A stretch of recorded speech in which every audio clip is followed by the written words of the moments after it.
una especie de labor de amanuense en el sentido de la antena también. Sí, exacto. Sí, sí, el poema, como decía, el cantor está soplando en el viento, hay que dejarlo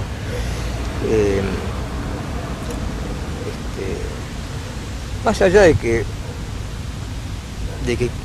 quede en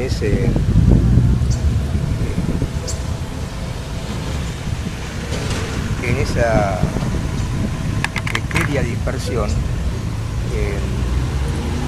ya poder haber estado hermanado con él aún en un silencio profundo de un instante, como puede ser sentados abajo de un árbol, ya es prodigioso.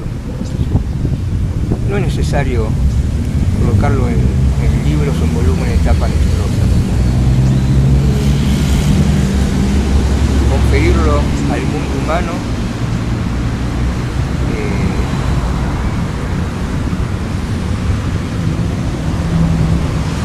Tú hablaste una vez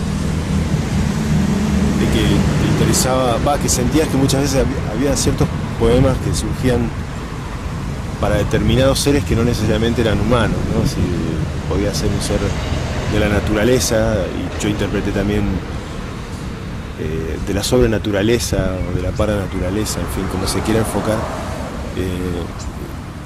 Y recuerdo que no había ironía en eso que decías, que realmente era algo en lo que, no sé, por lo menos en ese momento sentí que creías en ello, ¿no? El poema también habla para las cosas, para lo existente, digamos, para los seres tal vez ínfimos y minúsculos,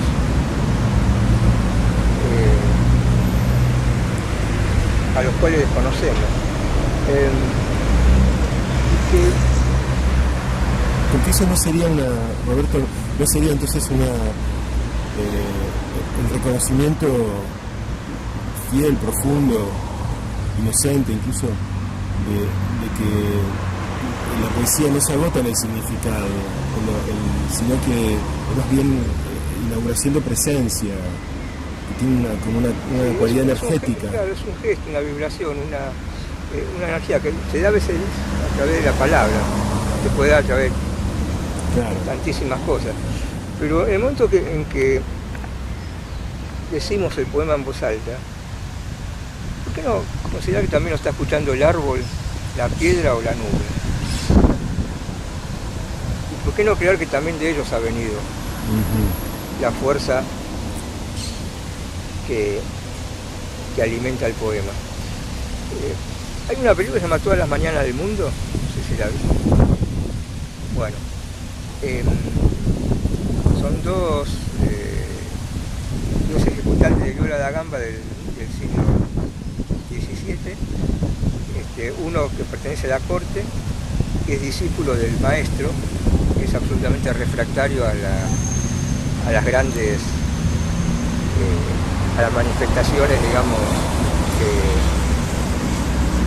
del lujo y de la trascendencia. Gerard Depardieu hace de este discípulo, digamos,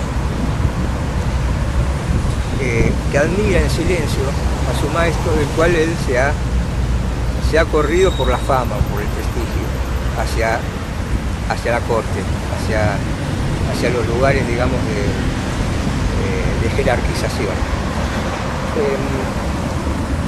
Y el maestro toca solo, ya casi olvidado, en una pequeña cabaña en el jardín de su casa.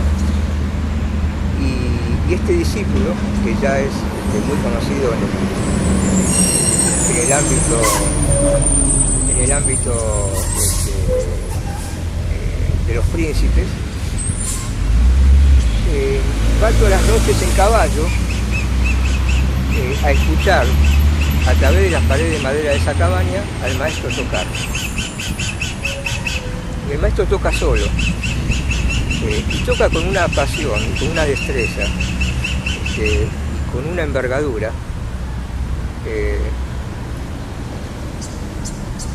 que hacen, bueno, a este discípulo secreto admirar en silencio. Pero él se da cuenta que, aunque él no hubiera estado ahí, el maestro está tocando para todos, para todo. No es necesario que haya un receptor humano. La música se escuchará en cualquier resquicio.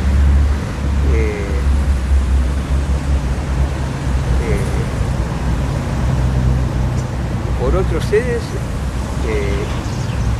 y de acuerdo a otras frecuencias. Lo mismo me parece que pasa con la poesía. Y esto lo decía también Juanelo Ortiz, que él se sentía mucho más seguro cuando confrontaba sus poemas con las cosas de la naturaleza y no con sus amigos sabiondos de la poesía, sino que él recitaba para a orillas del río y que a su vez escuchaba de las cosas su aceptación o no del poema. Y bueno. Y esa es una verificación que es absolutamente somática, corporal, ¿no? Sí, anímica incluso, ¿no? Sí, sí. Pero se siente, se percibe. Sí. Cosas que me quedó así reverberando es el tema de la disolución que vos hablabas, ¿te acordás? Que decías acerca de los grandes autores que no pasaron por la disolución. Y me gustaría, si tenés ganas, yo sé que en frío es un poco complicado, pero mejor de meternos un poco por ahí. Sí, creo que en todo momento estamos empezando y disolviéndonos. Y cada comienzo implica la disolución de aquello que hasta ese instante había advenido. Y la disolución prepara siempre otro comienzo. No sé que hablamos de los grandes autores, pero hay autores que quieren permanecer en la mayúscula, que intentan solidificar un estamento y estatuir una obra que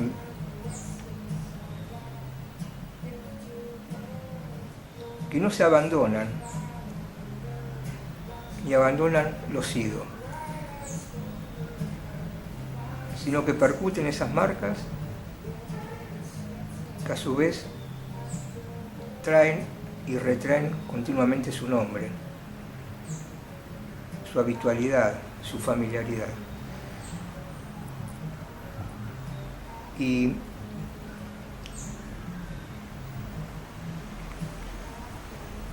en esta elección del monumento en vida, en esta confabulación de sí mismos hacia sí mismos y para sí mismos, se desencuentran de aquello que permanentemente se abre y se abre a una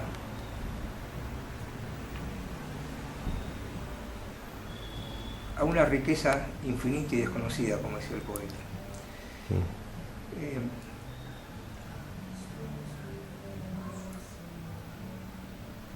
Creo que también la palabra poética nos anuncia la disolución de cualquier sentido fijo o sedimentado. Por su propio carácter, no confirma, ni reafirma, ni sustenta un sentido dado, sino que lo transporta permanentemente, sin cambiar de voz ni de palabra, y vuelve al mundo